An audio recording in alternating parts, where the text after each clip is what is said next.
ప్రసాద్ గారు ఏంటి ఈ సీసా పెంకులు ఏంటండి పొడి ఎలా అరబెట్టినట్టు అరబెట్టారు? అవి పగలగొట్టి బాంబుల్లో పెడతారు. ఏంటి ఇక్కడ బాంబులు తయారు చేస్తారు? బాబు అవి నేమే చేస్తారు. ఏంటండి పొగలొస్తున్నాయి? సాంబారా? సాంబార్ కదా సారా, నాటు సారా. స్మెల్ తెలియటం లేదా? అవును బాబోయ్. వాడేంటి సార్ సింగిల్ హ్యాండ్ కత్తి చూడకాయ బాబు, వాడి కోపం ఎక్కువ. ఒకసారి కత్తి నిరుతుంటే రెండో చేయి అడ్డం వచ్చిందని వాడి చేయి వాడే నరుకున్నాడు. రండి ప్రసాద్ గారు, ఇక్కడ ఎవరు మామూలు వాళ్ళు ఉండరా? ఇక్కడ మామూలు వాళ్ళు ఉండరు, ఉండలేరు కూడా. అటు చూడు, జమ్మలమడు జనార్దన్ 50 మర్డర్లు చేశాడు. ఇటు చూడు, వీడు రాజంపేట రవి ఊచకోత స్పెషలిస్ట్. మనుషుల రక్తాన్ని నీళ్లు తాగితే తాగేస్తాడు. అర్థమైందా? అర్థమైంది. ఏమర్థమైంది? పూజ మా ఇంట్లో కుడికాలు పెట్టాలంటే నేను ఇంట్లో ఎడంకాలు పెట్టాలి. తేడా వస్తే 2 కాళ్ళు తీసేస్తారు. వాళ్ళు ఏదైనా ప్రశ్నలు అడిగితే తింగర్ మహోస్ గా నవ్వు చూడకు. స్పాంటినియస్ గా ఎదుస్తా చెప్పి. మీరు చూడండి, నా స్టైల్ చూడండి. ఎతుకు నమస్కారం అన్నయ్య. ఏంటి మనోళ్ళందరూ బయట ముమ్మరంగా బాంబులు దొరుకుతున్నారు? ఎవడైనా పెళ్లి ఆపడానికి ట్రై చేస్తే వాడి మీద ఇంతకీ ఇతనెవరు? ఈయన పేరు ప్రణీత్. నమస్కారం అండి. నమస్కారం. యూరోప్ లో ఉంటారు. నీకే తిండి దండగనుకుంటా అంటే నీకు ఇంకొక డోలా? అయ్యో మావయ్య, ఈయన కొన్ని వేల కోట్లకు అధిపతి తెలుసా? ఇక్కడ ఫ్యాక్టరీ పెడదామని వచ్చారు. దానికి లోకల్ పార్ట్నర్ కావాలి. పెట్టుబడి అయింది, పెత్తనం పార్ట్నర్ది. మీరు నమ్మకస్తులని చెప్పి మీతో లింకప్ చేద్దామని తీసుకొచ్చా. మరి ఆ అబ్బిని నుంచో పెట్టి మాట్లాడతావేమిరా? దాబిదా కూర్చో.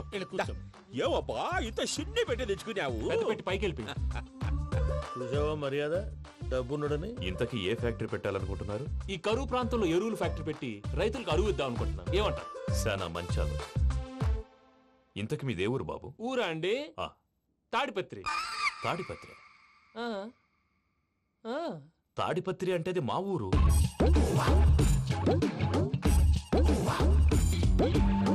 అన్నయ్య, బాబు చెప్పేది మన తాడిపత్రి కాదు, తెలంగాణ తాడిపత్రి. ఏం బాబు? నేను చెప్పేది అదే. అది మా మేనమామ గారి ఊరు. నేను ఆడనే పెరిగింది. తాడిపత్రిలో మీ ఇల్లెక్కడ? ఇల్లా అండి? గుడి ఉంది కదండి? ఉంది. దాని పక్కన శర్మ గారిల్లు. అయితే శర్మ గారింటి పక్కన ఆనందరావు గారిల్లు. ఆనందరావు తెలుసు అనమాట. అయితే ఆనందరావు ఇంటికి 7 అవతల. ఆనందరావు అంకుల్ ఇంటికి మా ఇంటికి 7 hours గ్యాప్ ఉంది. Just 7 hours. అంకుల్ అంటున్నావంటే ఆనందరావు నీకు తెలుసు అన్నమాట. ఎందుకు తెలీదు? Very close family friends. అయితే నువ్వు వచ్చినావని తెలిస్తే వాడు కూడా సంతోషపడతాడు. ఫోన్ చేస్తాను. ఇప్పుడు వద్దులే అన్నయ్య, బాబు బాగా టైర్ అయిపోయాడు. Jet lag. ఎంతసేపు బాబు? ఒక్క నిమిషం.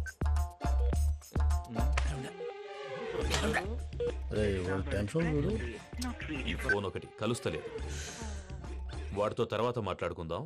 మీరెళ్ళి రెస్ట్ తీసుకోండి బాబు. అది కరెక్ట్ భయ్యా, తర్వాత మాట్లాడుకుందాం.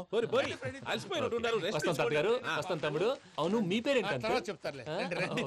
రామానుజం ఏదో కొంచెం తేడాగా అనిపించట్లా? నాకు అలాగే అనిపిస్తుంది సార్. నేను అన్నాను అంటున్నావా? నీకు కూడా నిజంగా అనిపిస్తుంది? నిజంగా సార్. అయితే వీళ్ళ మీద కొంచెం కాన్సన్ట్రేట్ చేయాలి. ఏంటండి ఏ ఊరు దొరకంటే తాడిపత్రి పేరు ఎందుకు చెప్పావు? ఆ ఊళ్ళో ఆయనకి చుట్టాలు ఉంటారు. నాకేం చెప్తే చెప్పావు. ఆనందరావు అంకుల్ అని ఎందుకన్నావు? ఒకే ఊరిని చెప్పి తెలియదంటే డౌట్ రాదా? నా ప్రశ్నకు సమాధానాలన్నీ నీ దగ్గర ఉంటాయి. నీ సమాధానాలకు సాక్ష్యాలన్నీ వాళ్ళ దగ్గర ఉన్నాయి. ఏదో తప్పు చేసినట్టు మాట్లాడతారేంటి? అక్కడికి ఒక ఐడియాతో చెప్పావు. నువ్వు ఐడియాతో చెప్పావు, ఎయిర్టెల్తో చెప్పావు. వాళ్ళకి ఎందుకయ్యా? ఆ ఆనందరావు గారి నెట్వర్క్ కలిసిందంటే మనం కవరింగ్ ఏరియాలో ఉన్నాం. అన్ని అప్సకర్ల మాటలు మీరు ఏం జరగదండి. సర్లేండి. సర్లే పదండి.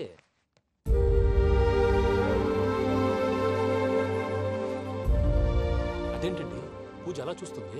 ఇంకెలా చూడాలి? చాలా గ్యాప్ తర్వాత కాబోయే భర్త వచ్చాడు. ఫేస్ లో ఫీలింగ్ ఎమోషన్ లేదేంటి? అమ్మాయికి 190 ప్రాబ్లమ్స్ ఉన్నాయి. నీకు ఫేస్ లో ఫీలింగ్స్ కనపడతాయా? ఓ కరెక్టే. సరే పదండి వెళ్దాం. నువ్వు ఎక్కడికి? పూజ దగ్గరికి. నువ్వు గదిలోకి రాకూడదు, నేను వెళ్ళి తీసుకొస్తా.